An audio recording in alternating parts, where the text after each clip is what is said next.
Good morning. Today is Sunday, May 5th, 2024. There's a feeling I get from time to time, a feeling, a mood, an experience. And I think many people get it from time to time. In psychology, we think about mental health on a spectrum from depression, God forbid, a really serious condition, to flourishing. Flourishing is the peak of well-being. You have a strong sense of meaning and mastery. You have a sense that you matter to other people. Depression is, God forbid, the opposite. It's the valley of ill-being. Dr. Adam Grant describes it. You feel despondent and drained and worthless. So those are the two extremes. And now there's a name for something that's kind of in the middle.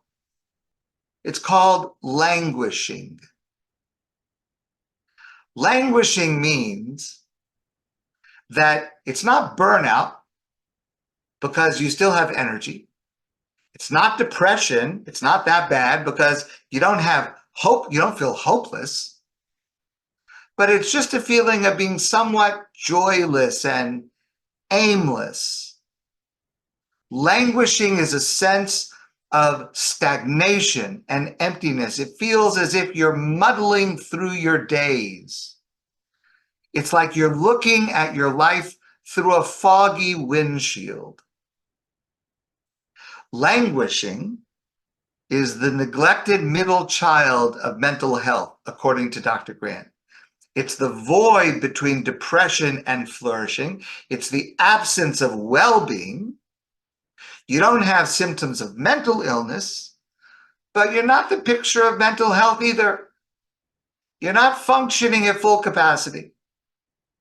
Languishing dulls your motivation, disrupts your ability to focus, and triples the odds that you will cut back on work.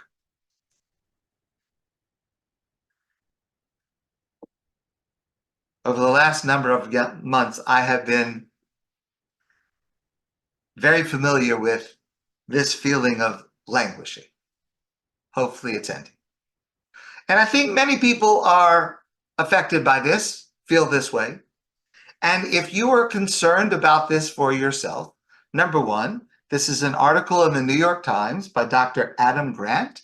You should look it up. Or you should turn to a professional for help.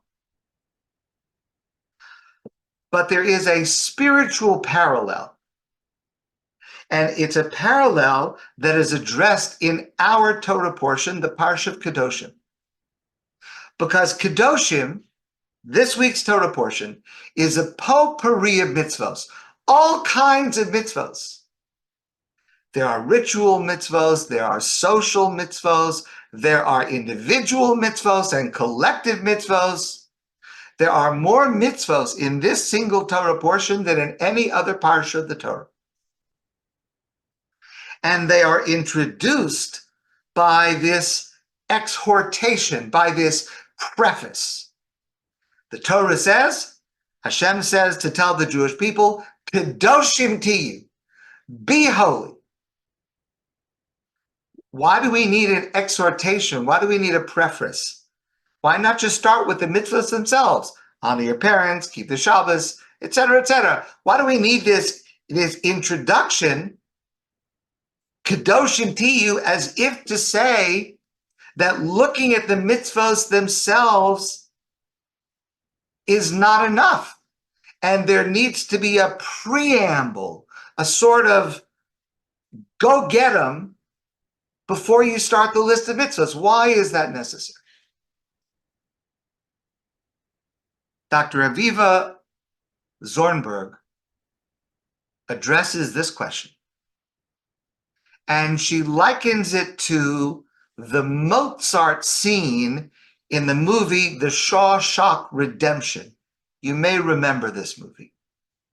It's set in the brutal atmosphere of a maximum security prison. The prison yard is suddenly invaded by the sounds of a Mozart aria. And the hero, his name is Andy, is doing something that is against the rules that's going to get him 2 weeks in solitary. He locked himself into the warden's office, and he's playing this aria over the speakers into the whole prison. And everyone, from prisoners to guards, they stop in their tracks. Routine is disrupted by the sheer fragile beauty of Mozart's music. Transfixed, every last man stands gazing upward. The experience is one of freedom, pure sound from elsewhere, from another place and another time, and it's being delivered into the drab little cage of the prison. So Zornberg writes, this scene provides an analogy for the uncanny phenomenon of holiness. Consider this example from this week's Torah portion. Torah says, one of the mitzvos, Ushamartem es chukosai ves mishpatai, you should guard, to protect, to observe my mitzvos and my laws, asher yasa osam hadam, that a person is supposed to do, v'chai bahem, and live according to them. Ani Hashem, I'm the Lord your God. So there's a classic rabbinic teaching of this verse. When the Torah says v'chai bohem, the Talmud says, Masechta Yuma, the Talmud says, v'chai bohem, you should live by the mitzvos, v'lo sheyamos b'mitzvos, but you should not die observing the mitzvos. That is the source of the ruling that Safek Pikuach Nefesh Docha Shabbos. If there's even the possibility of the risk of the threat to life, the mitzvos are set aside. Okay, except for 3 cardinal mitzvos. But most mitzvos are set aside because the mitzvahs are given to us in that so that we should live. And if there would be a mitzvah like keeping Shabbos that keeps us from driving to the hospital in emergency, no, those laws of Shabbos are set aside because the Torah wants us to live from the mitzvahs and not, God forbid, to sacrifice our health or our life because of the mitzvahs. Okay, famous teaching, and we've discussed that before. But there's another interpretation given to these words. And this is an interpretation given by the Netziv in his commentary to the Torah, HaMekdaver. He says, V'chai bohem.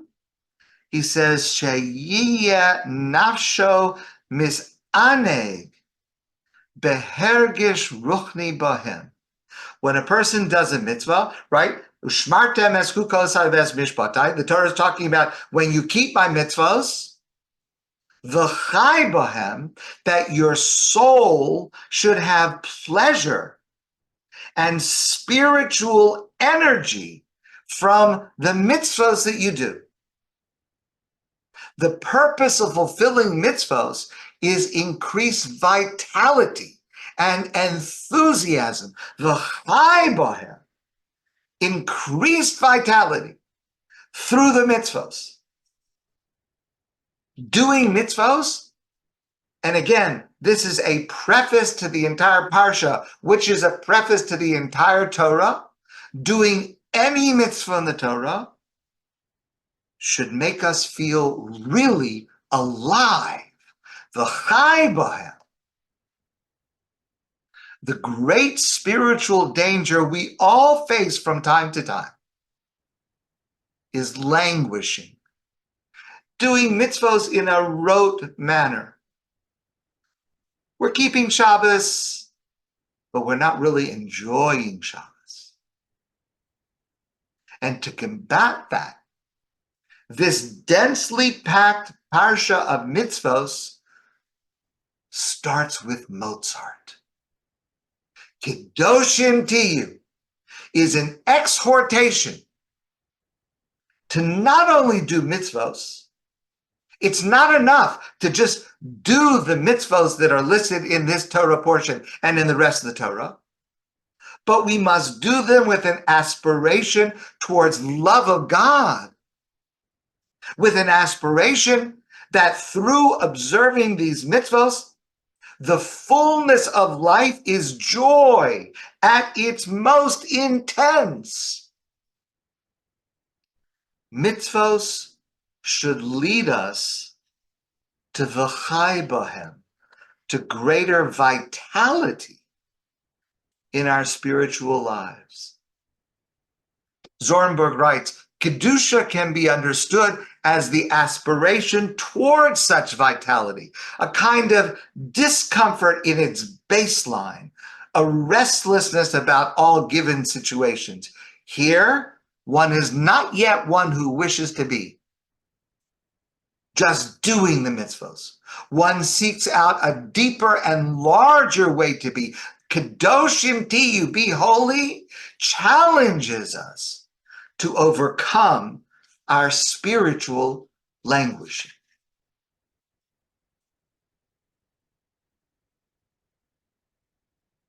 Bailey Newman uses the following analogy to get this idea across. And she considers a scene in a novel. And she describes how the novel contains a powerful conversation between a mother and her son, where the mother sits her son down in the kitchen.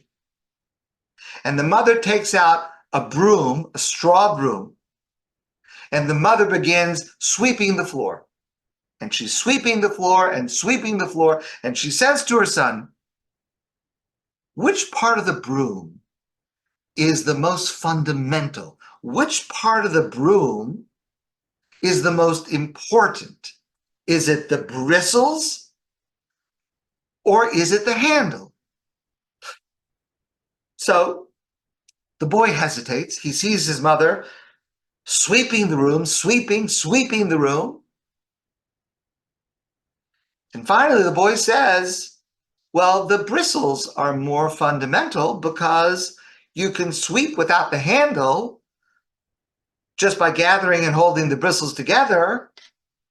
But the main purpose of the broom is to sweep. So you need the bristles. And the mother says to the boy, yes, but that's because you want to sweep with the broom, isn't it? It's because of what you want the broom for, isn't it? But what if you wanted the broom for a different purpose? What if you wanted a broom to break a window? Then the handle would clearly be the most important part of the broom. And Bailey Newman writes, when she read this scene, she thought that maybe some of us have forgotten what is the function of our mitzvah brooms. Consider a mitzvah we do as if it's a broom and we're sweeping the room. And many people, all too many people see that we're doing mitzvahs, we're sweeping with the broom, we're performing it, we're using it in its way. But what if there's another use to the broom? What if there's another purpose to the broom that extends beyond just the utilitarian action of getting the dust out of the way? In other words, beyond the languishing of simply getting the dust out of the way, putting on the tefillin, eating the kosher food, not turning on the light on Shabbos, beyond the languishing of doing it without that excitement and filling it with vitality, what if we were to look at the broom, what if we were to look at the mitzvah as to lead us to the vitality of holiness? if it was the vehicle through which to express Kedoshim Tihiyu, to be holy, to where it transports us, it excites us, it energizes us, and our languishing is left behind. Kedoshim Tihiyu is meant to show us that there must be an element in addition to the mitzvah itself, an element that takes the mitzvah from languishing to excitement and vitality. Kedoshim Tihiyu. Don't just do the mitzvah. Do it so that you can live with excitement. And if we try to do this, this will be reflected in not just doing mitzvahs, but in how we do mitzvahs. To do mitzvahs with vitality, with enthusiasm. Kedoshim Tihiyu should ramp up our enthusiasm, should ramp up our expectations of what every mitzvah can do. Not just doing mitzvahs, but how we do it. I think I've shared this story with some of you before. So there's a mitzvah in shul called Birchas Kohanim, the priestly blessing. Outside of Israel, we do it only on Yom Tov, Rosh Hashanah, and Yom Kippur. And in the middle of Musaf, after the Kedusha, the Kohanim and Leviim go out to the lobby. The Leviim wash the hands of the Kohen. The Kohanim come back in, and they give a bracha, blessing, the Birchas Kohanim, the priestly blessing, to the entire Jewish people. It happens that I am a Levi, so I and the male members of my family are those who go out to wash the hands of the Kohen. Okay, Nebuch, it only happens a few times a year. Rosh Hashanah, Yom Kippur, Sukkot, Pesach, Shavuos. Okay, but in Israel, the practice is that Birchas Kohanim happens once every single day, 7 days a week. And on Shabbos and Yom Tov from Rosh Chodesh, twice. So when a person, especially a lady, travels to Israel, and you're not there all the time, like I'm not there all the time, it's an exciting thing. Wow, every single morning I can wash the hands of the Kohanim. At home, I can only do it a handful of times. But in Israel, I can do it every single day. Okay, the procedure is just a little bit different because it does happen every single day. After the Shemona Esrei, during the reader's repetition, as soon as the Kedusha is finished, Kohanim and Leviim go out, and there's a basin just outside the shul. So the Leviim stand next to the sink, and the Kohanim come, and the Leviim wash their hands. Of course, some days there are more Kohanim, some days there are more Leviim, some days there are no Kohanim, but that's quite unusual. But especially for a person who is visiting, it's really exciting to be able to wash the hands of the Kohanim every single day and twice on Shabbos. So I once went to a minyan, and I was really looking forward to this. And immediately after the Kedusha, I went to stand next to the sink. So I'm ready. I'm there. I'm a Levi. Come, Kohanim, I'm ready for you.